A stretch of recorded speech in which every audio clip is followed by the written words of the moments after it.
selamat lingun alatai, salam sujud karendem malempang. Nah kawan pahari semandai, sahabat saya dimanapun kalian berada ya, saya mendoakan kalian semoga sehat semua, diberikan Allah lindungan yang luar biasa, rezekinya pun berlimpah, semua masalah kita bisa cepat terselesaikan. Nah buat sahabat saya dan akan pahari kita uras mereka pun ketun melai. Sekarang ini saya mau menceritakan masalah orang yang datang kepada saya, pasien yang berobat, yang sangat buat saya sih, buat jadi pengalaman buat sahabat-sahabat saya. Saya menceritakan ini bukan untuk menceritakan suatu kesombongan atau suatu kehebatan saya karena saya bisa mengobati orang, bukan. Tapi ini hanya sebagai untuk supaya sahabat-sahabat saya bisa lebih mengerti, lebih memahami ilmu itu bagaimana sih, apa ada risiko nggak sih ke diri kita seperti itu. Sekarang saya akan menceritakan ada masalah pesugihan. Jadi banyak sahabat saya, orang-orang yang sekarang yang memakai ilmu pesugihan. Ada yang mengatakan, Nyai, pesugihan itu ada efeknya enggak, atau nggak ada efeknya. Yang saya obati, sahabat saya, ini orang yang ada efeknya. Ada juga orang yang pakai pesugihan yang memakai tumbal jalanan. Biasanya itu dia memakai orang-orang yang lewat di jalan raya. Itu yang dia jadikan tumbal. Orang yang naik sepeda motor, orang yang pejalan kaki, yang ditabrak dan meninggal, itu ada juga. Tapi ini ada cerita orang yang datang kepada saya, dia dari orang yang punya duit banyak banget. Ada sahabat saya punya uang banyak banget, dia dulunya sih, tapi sekarang udah dia punya kekayaan luar biasa banyak ya. Dia punya mobil, satu dia punya rumah mewah, dia punya anak buah banyak banget. Nah, dia datang kepada saya meminta bantu supaya dia itu bisa lepas dari kehidupan itu. Saya tanya sama dia, kamu mau lepas kenapa? Apa kamu benar-benar pengen bertobat? Atau hanya sebagai mencoba-coba saja? Dia bilang sama saya, Nyai, saya pengen banget bertobat. Kenapa? Karena saya selalu bertanya seperti itu, kenapa sama saya? Bukan saya tidak mau membantu orang untuk supaya dia, cepatlah bertobat. Bukan, saya mau tanya alasannya apa sih? Dia bertanya, dia cerita sama saya. Saya itu punya ilmu saya ambil dari suatu pulau. Dia bilang mengambil ilmu pesugihan. Dan dia mendatangi satu pulau itu, ketemu seorang spiritual. Tapi dia tidak mau menceritakan siapa spiritual itu. Saya itu dia disuruh duduk bersemedi sahabat saya. Akhirnya dia semedi di suatu pulau itu, dan dia ketemu seorang perempuan. Setelah dia ketemu seorang perempuan yang goib ini mengatakan, kamu mau minta apa? Itu dia cerita sih. Saya ingin sekali pengen kaya, karena saya udah cukup susah. Saya susahnya luar biasa. Saya sangat susah, saya pengen sekali. Karena dia nekatnya bukan main, kata dia, dulunya. Akhirnya perempuan itu mengatakan, bisa. Tapi ada satu syarat. Kamu menikah dengan saya, setelah itu kamu harus berhubungan intim dengan perempuan. Setelah itu kamu menikah.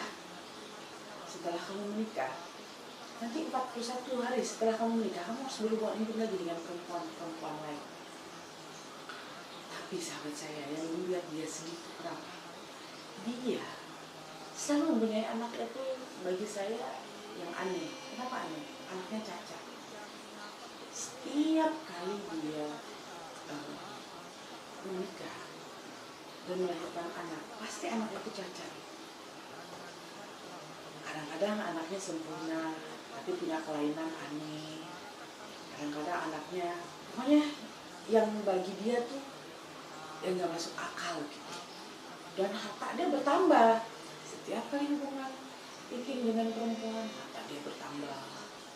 Setiap kali melahirkan anak bertambah harta dia, selalu dia bilang begitu. Tapi baik kata dia mengatakan kepada saya, tapi tidak ada kenikmatan dalam hidup dia, tidak ada rasa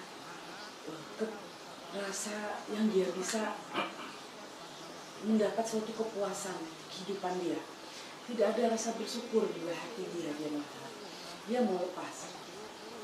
Akhirnya sahabat saya mencoba membantu. Saya coba. Saat saya pertama kali mencoba, saya mengatakan sama dia, oke, saya coba bantu, siapa tahu saya bisa membantu Anda. Saya berdoa, saya meminta dengan leluhur saya. Leluhur saya mengatakan kepada saya, ini udah susah, karena dia udah ada perjanjian. Perjanjian yang sangat luar biasa sahabat saya. Perjanjian dia, bila mana dia melepaskan ilmu itu, dia akan meninggal dan semua harta itu akan hilang. Nah, saya mengatakan sama dia, kalau kamu ambil lepas barang itu dan harta kamu nggak bisa ambil lagi gitu loh. Jadi dia mengatakan sama saya, ya udah deh, saya takut miskin juga, tetapi aja deh saya jalanin gitu. Akhirnya dia pergi lagi, dia datang lagi sahabat saya pada saya, dan dia menangis membantu saya. Saya ritualkan, saya minta. Saat saya ritualkan itu sahabat saya, sosok perempuan itu datang. Sosok perempuan itu datang dan mengatakan kepada saya, jangan pernah ikut campur urusan saya, karena dia itu suami saya, karena dia itu sudah berjanji kepada saya di saat dulu. Setelah itu saya mengatakan sama orang yang pengen berobat sama saya mengatakan, sepertinya perjanjian kamu sudah luar biasa. Dia bilang, saya pengen lepas, saya nggak kuat. Akhirnya sahabat saya mencoba membantu dia. Akhirnya dia pergi lagi. Seperti ada pendorong dan penolakan dari dalam batin dia tuh, dia malu gitu. Tapi kadang-kadang makhluk astral ini selalu mengganggu dia sahabat saya, dan supaya dia jangan. Setiap kali datang mau ke sini pasti dia sakit. Setiap kali dia mau ketemu saya selalu ada aja yang keanehan yang dia bingungkan. Akhirnya saya mencoba lagi, dia datang, tolong bantu saya Tuhan. Akhirnya saya coba, mungkin dia mau normal seperti saya mengatakan kepada dia, kalau kamu ini, saya tidak tahu apa yang terjadi dengan diri kamu.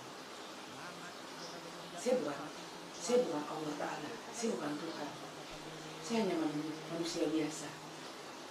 Saya akan membantu kamu. Kamu mintalah kepada Allah. Kalau kamu benar-benar pengen bertobat. Tapi sahabat saya,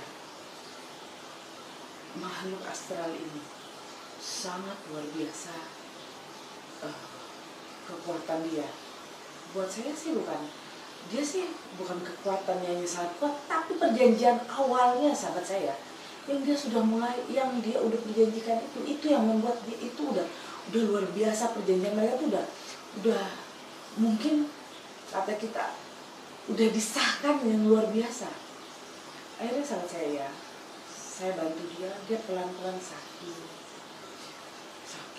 dan selalu sakit. Dan harta itu sahabat saya dengan sedikit-sedikit mulai kehabisan. Mulai sedikit-sedikit mulai turun, selalu habis harta, mulai habis. Akhirnya sahabat saya, di titik akhirnya saya tidak bisa membantu dia karena orangnya sudah wafat.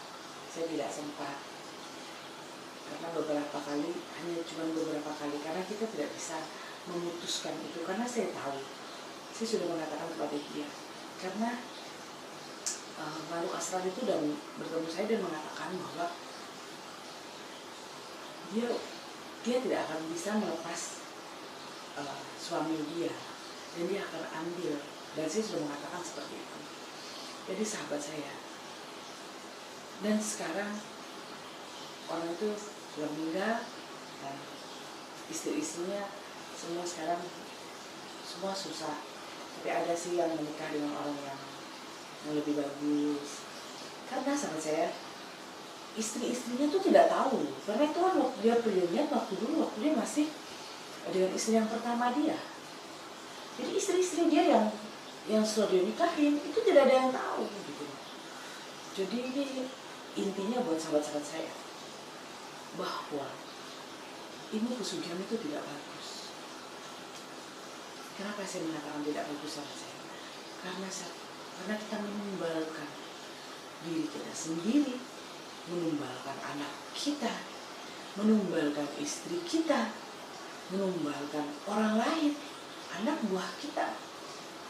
Ya bagi saya, ya sangat luar biasa sahabat saya. Dosanya itu luar biasa. Dan kita hanya menikmati, bagi saya hanya menikmati sesaat saja di saat dunia saja. Dan kita tidak tahu sahabat saya, anak-anak kita apakah mereka akan hidup kaya seperti kita yang kita tadi ikut pesugihan. Setelah kita sudah tidak ada, ternyata anak kita hidupnya terlantar sahabat saya. Bukan terlantar lagi sahabat saya. Nah sahabat saya bukan ini hak pribadi masing-masingnya. Saya cuma mengingatkan, karena sahabat saya, tidak ada gunanya kita memakai ilmu pesugihan yang bagi saya tidak ada masuk akal. Kenapa? Membuat sengsara. Yang sengsara siapa sahabat saya? Anak, cucu, istri kita. Dan mungkin orang lain yang tidak tahu apa-apa, hanya karena harta duniawi sahabat saya. Harta yang hanya sesaat. Jadi sahabat saya hanya menceritakan ini supaya sahabat-sahabat saya bisa mengerti betapa luar biasanya ilmu-ilmu mistis yang hitam sahabat saya. Itu mereka bisa mengorbankan segalanya sahabat saya. Tapi itu harta hanya sesaat. Sedangkan sahabat saya, kita tidak tahu nanti kita di akhiratnya seperti apa. Di dunia kita menikmati, di akhirat dan kita dapat siksaan yang luar biasa. Kenapa? Saya hanya mengingatkan saja supaya sahabat-sahabat saya bisa lebih tahu, lebih paham.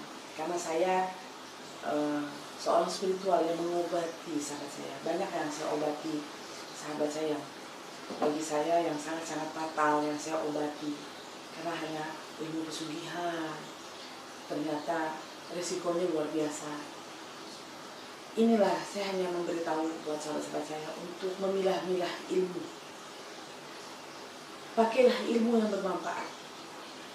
Pakailah ilmu yang membuat kita bisa mendapat suatu kenikmatan dunia dan akhirat. Jadi jangan sembarangan memakai ilmu. Karena ilmu itu yang akan bisa mencelakai kita. Bila ilmu itu yang mudarat buat kita sahabat. Dan ini sahabat saya mohon maaf bila mana ada satu kata-kata saya yang ada salah kata atau menyakiti, atau ada sahabat-sahabat saya yang mungkin ada menggunakan suatu ilmu ini. Saya bukan menakut-nakuti kalian, tapi ini kenyataan real yang saya obati pasien-pasien saya yang datang ke tempat saya. Seperti itu sahabat saya. Assalamualaikum warahmatullahi wabarakatuh.